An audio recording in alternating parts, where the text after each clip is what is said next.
was a gray, overcast afternoon when I decided to take a walk through the old cemetery at the edge of town. The sky was heavy with clouds, and the air had a damp chill that seemed to seep into my bones. The cemetery had always fascinated me, something about its age, the crumbling headstones and the eerie quietness of the place. But on this particular day, it felt different, almost as if the place was holding its breath. I wandered along the narrow, winding paths, reading the names and dates on the gravestones. Most of them were worn and faded, the letters barely visible after years of exposure to the elements. The place was deserted, with only the rustling of leaves and the occasional crow's caw breaking the silence. As I rounded a corner, I noticed something strange. There, among the older graves, was a brand new headstone, its surface polished and pristine. Curious, I walked over to take a closer look. As I approached, a chill ran down my spine and my heart began to race. The name carved into the stone was mine. I stood there frozen, staring at the headstone in disbelief. It wasn't just my name.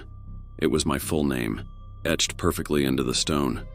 But what really sent my mind reeling was the date. The date of death was today. I stumbled back, nearly tripping over a broken piece of stone behind me. My mind was racing, trying to make sense of what I was seeing. How could this be possible? Was this some kind of sick joke? I looked around, half expecting someone to jump out from behind a tree, laughing at my reaction. But there was no one. The cemetery was completely silent. I felt a sudden urge to leave, to get away from this place as quickly as possible. I turned and started to walk briskly back toward the entrance, my heart pounding in my chest. But as I hurried down the path, the air around me seemed to grow colder, and the sky darkened as if night was falling faster than it should. I reached the cemetery gate and pushed it open with trembling hands. I glanced back one last time at the headstone, half expecting it to be gone, like some figment of my imagination. But it was still there, standing tall and menacing, a grim reminder of the bizarre encounter.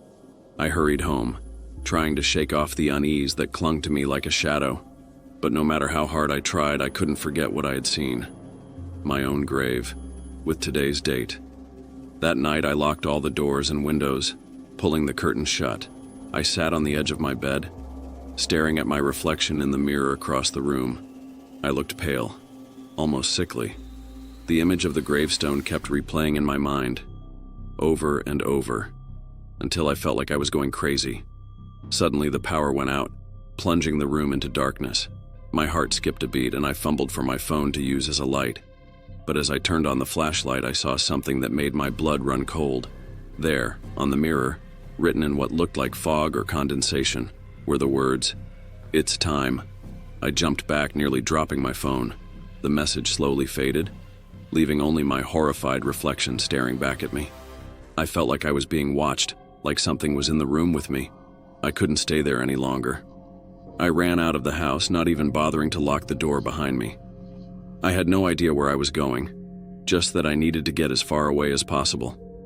But as I ran down the empty street, the feeling of dread only grew stronger, as if something was following me, something I couldn't see. I stopped, gasping for breath, and looked around. The street was deserted, eerily quiet, with only the distant sound of wind rustling through the trees. I was about to start running again when I heard it. A faint whisper. So soft, I almost missed it. "Your time is up." I spun around, my heart racing, but there was no one there. The whisper had come from nowhere and everywhere at once, surrounding me. I felt a cold breath on the back of my neck, and I turned to see nothing, just empty space. But the feeling of being watched, of something unseen lurking just out of sight, was overwhelming. I couldn't take it anymore. I ran back home, locking myself inside once again.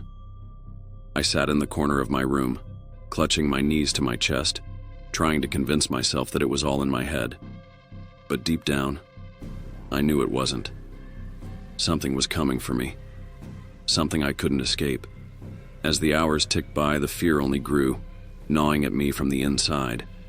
And then, just as the clock struck midnight, the door to my room slowly creaked open. I stared at it, too terrified to move, as a figure stepped into the room. A shadowy, indistinct shape that seemed to be made of darkness itself. It didn't say anything. It didn't need to. I knew what it was here for, and as it reached out toward me, everything went black. The next morning, my neighbors found the door to my house wide open. They found my lifeless body in the room, eyes wide open, face twisted in terror. And when they went to the cemetery, growing up in our small town, everyone knew about the legend of the ghost train. It was the kind of story parents told their kids to keep them from wandering too close to the old tracks at night. I never believed it, at least not until the night I encountered it myself. It all started on a late autumn evening. My friends and I were hanging out at Mike's place, just killing time like we always did on weekends. The conversation eventually turned to local legends, and as usual, someone brought up the ghost train. "You guys ever actually seen it?" Mike asked, his voice a mix of skepticism and curiosity. "Nah, it's just an old tale," I replied. "A train that derailed decades ago and now supposedly haunts the tracks. It's just a story to scare kids." But then Dave, the quiet one in our group, spoke up. "My granddad swore he saw it once, said it looked real as anything. But when he tried to follow it, it just vanished into thin air." His words hung in the air, and for a moment the room was silent. Then Mike, always the thrill seeker, got that mischievous look in his eye. "Let's go check it out," he suggested. "What's the harm?" We all hesitated. It was one thing to talk about the legend, but actually going to the tracks at night, that was different. But Mike's enthusiasm was infectious, and soon enough we were grabbing flashlights and heading out the door. The tracks weren't far, just a short walk through the woods. The air was crisp and the trees rustled softly in the wind. The full moon provided some light, but everything still felt cloaked in shadows. As we approached the tracks, I couldn't shake the feeling that we were being watched. "All right, we're here," Mike announced, his voice slightly breathless. "Now what?" We stood there for a while, just listening. The tracks were old and rusted, long abandoned by any real train. It was quiet. Too quiet, the kind of quiet that makes your skin crawl. "Maybe we should head back," Dave suggested, his voice barely above a whisper. "This feels wrong." But before anyone could respond, we heard it. A distant, low rumble like the sound of a train approaching. My heart skipped a beat, and I saw the others exchange nervous glances. "Do you hear that?" I asked, trying to keep my voice steady. "Yeah," Mike replied, his bravado faltering. "But it's probably just the wind, right?" The rumble grew louder, more distinct. It was unmistakably the sound of a train, but there hadn't been any trains on these tracks in decades. We shined our flashlights down the tracks, searching for the source, but saw nothing.